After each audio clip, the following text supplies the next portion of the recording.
يا الله. سلام عليكم. عليكم السلام، حياكم الله سماحة الشيخ هشام. مولاي حياك الله، الله يحفظ اخوي، الله يعزك. صل على محمد وآل محمد. اللهم صل على محمد وآل محمد. أولا استفسار إن تسمحون لنا. الله يحفظك سيد، الله يعزك. حياك الله. أنا ما أعرفك معذرة.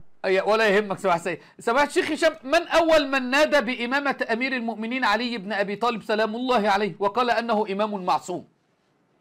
يا الله. من النبي صلى الله عليه وآله قال إن الإمام علي إمام معصوم.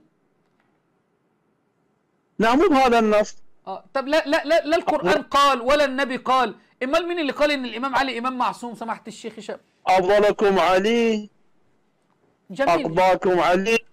واقواكم علي واشجعكم علي، وهيترك زوجته تضرب علي، وهيجر البيع كالجمل المخشوش علي، ويسقط جنينه محسن. ان الله ورسوله والذين امنوا. الذين يكون ما فيهاش اسمة الامام علي، وما فيهاش اسم الامام علي. ليه يا سماحة الشيخ هشام؟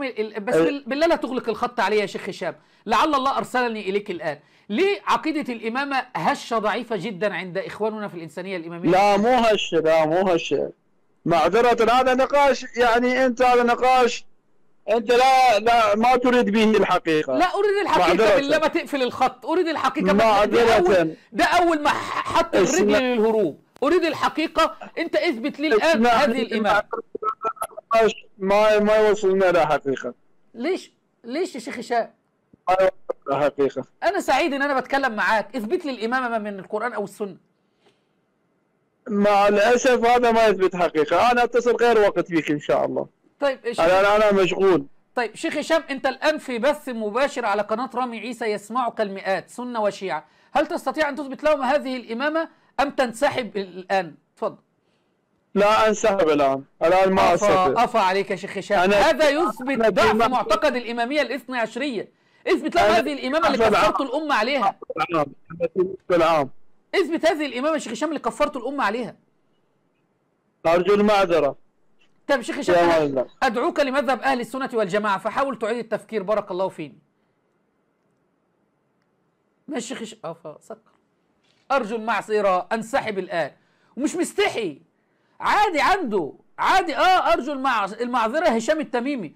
انا مضطر ان انا انسحب الان. مش عارف بيعلموا الشيعة ايه في الحوزة. هذا من البصرة. وعادي ينسحب عادي، مفيش مشكلة ينسحب عادي. ليه؟ لأن الإمامة مش موجودة، لأن هذه العقيدة هشة، هذه العقيدة مخالفة للقرآن والسنة والعقل والمنطق والفطرة والإجماع والقياس وكل شيء. عقيدة من صنع البشر. كان معكم شيخ الشيعة المسمى بهشام التميمي.